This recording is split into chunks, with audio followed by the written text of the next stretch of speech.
Welcome to my milking cottage on the Demi Rosa. Hi everyone. Today I think I'm going to do ricotta for you, and then we might do some extra stuff with ricotta so you can see how good it is. If you can make your ricotta and your mozzarella, then you can pretty much make a lasagna. Not what we're going to be doing today. Today, if we do something with our ricotta, it will be probably make a chocolate pudding dish. But you can just do all kinds of things with it. Sweeten it a little, put it on toast, put it on fruit. It's really just a good all-around little cheese. So that's what we're going today. So let's get started. Here is our gallon of milk. You need 1 gallon of milk and 4 cups of cultured buttermilk. Now, I get my cultured buttermilk until I make my own. I haven't made any in a while because I don't use it that often. So when I can, I just buy a cultured buttermilk from the store. Whole fat, cultured, no low fat stuff, just good cultured buttermilk. So we have a gallon of milk, and we're gonna take 4 cups of our cultured buttermilk and put it in our pot before we even turn on the heat. Okay, so there it is. Now we're going to turn our heat on, and we're going to turn it on just kind of a medium heat, and let that, I'm going to stir it here in just a sec, and then we're going to let that warm up to 180 degrees. Okay, I'm going to stir in the buttermilk, and I'm going to go ahead and bump up the heat to like a medium high because I need to get it to 180 degrees. So got that all combined. Now we just need for our temperature to come up, and that'll take a few minutes. So while I have you here, I'd just like to say, I know things in this world are really getting kind of interesting. And I just believe that we really need to research. Don't believe everything you hear. Do not believe everything you hear from anybody, from pretty much everybody.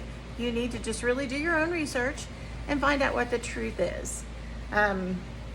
We know that our supply chain, our food supply chain, is really gonna go south here really quick because of drought, flood, things that are coming over and not coming over on boats. So please really look at your pantry. If you have kids, grandkids, elderly, just for you, just make sure that you have something in your pantry. You know, the government says for 3 weeks. I think you should probably do it for several months, I think for a year, but just make sure that you have enough to keep your family okay. I can't even imagine that you would be locked in your home for any reason. That's just never happened. It won't ever happen, right? So to be safe, make sure you have what you need. So that's kind of, now I've held you captive. We'll wait for this to heat up and see what happens. Okay, so it says to stir occasionally. So we're going to just use our spatula to get it off the bottom because we don't want any burned milk. And it's really cranking up here. We're about 134 degrees, so we've got a bit to go. But we want to just make sure that we don't have anything languishing on the bottom and burning. So that's good to do. Now I want to tell you something else. I found my butter that this would be also really good for your pantry for those people who have all bought cows here recently and don't know what to do with all the milk. Skim your cream, make some butter, and then can it. You can save freezer space. Just put it in your pantry and it's good. I did this in 2020. Still good. be good for a long time. Also, you can clarify your butter and make ghee, which is there's liquid gold in the store. You know, you can, oh, ghee and chocolate chip cookies is just nutty, buttery, yummy. Everybody will wonder, what do you do to your chocolate chip cookies to make them so good? So it's the ghee. So just lots of things to do with your fresh cow milk when you bought a cow and you do that thing, and then now you have all this milk, and there's just tons you can do with that. So just a thought for all you homesteaders who have cows now. All you city folk, so you could do this at home too. Yummy, you can do this. And then you have your fresh ricotta cheese, and you could probably stick this in the freezer and pull it out at a later date and have some fresh cheese. Just saying. Can't help that. That'd be wonderful.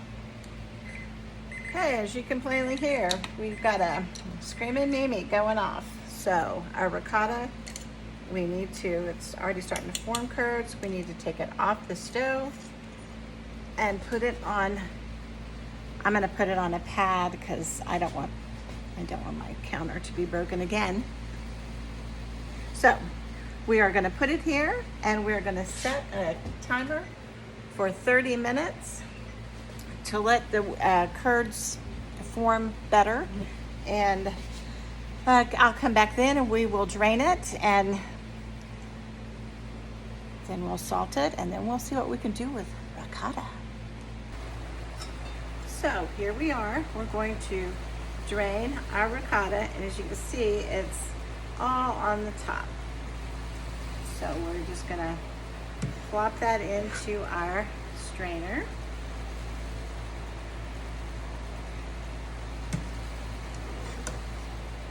Oh, yummy. Oh, it smells really good.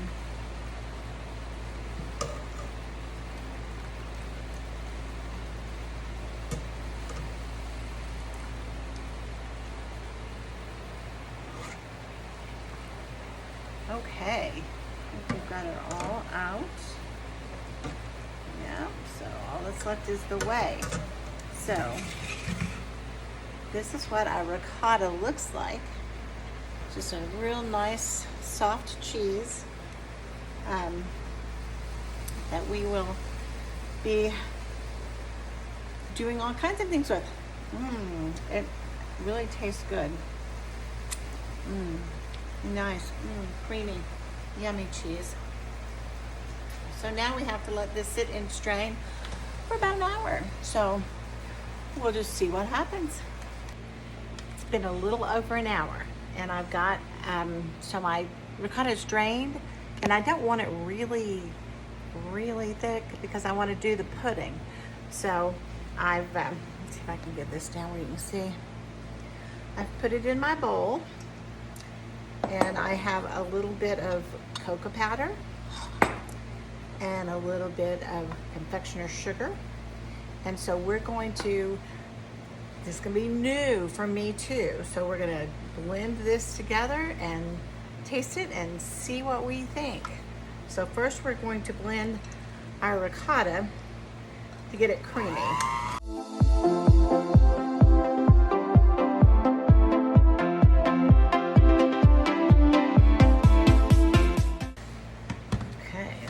Pretty good. Now I'm going to put in a little bit of the cocoa powder.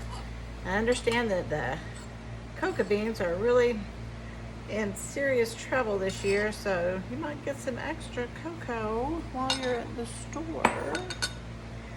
And I'm going to put in some confectioner's sugar as well. Got more of that. And we'll blend some more.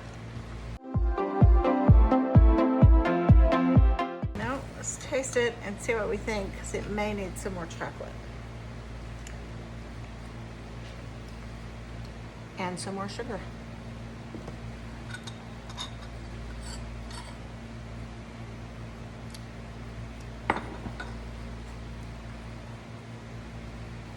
Yummy, yummy. Well, let's just get it all in there.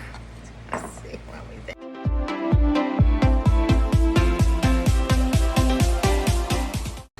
Let's give this a taste.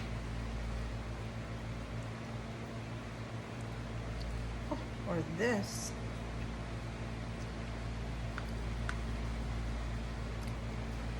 Oh, that is really, really good. Really, really good. It could use probably quite a bit more sugar, I think.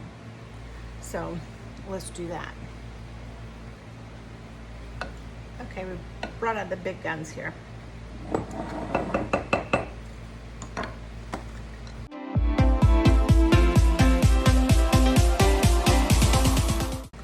Okay, let's give this a taste.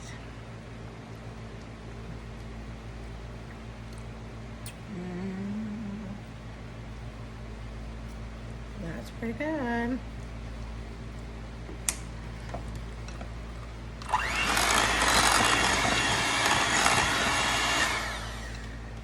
I think it's more of a mousse than a pudding, but that is just excellent, excellent, excellent. So now you have an extra way to do your ricotta. It's not just for dinner anymore, it's for dessert as well. So enjoy, make some, impress your friends and family. Y'all have a blessed day. Thanks so much for watching. Don't forget to like and subscribe. God bless.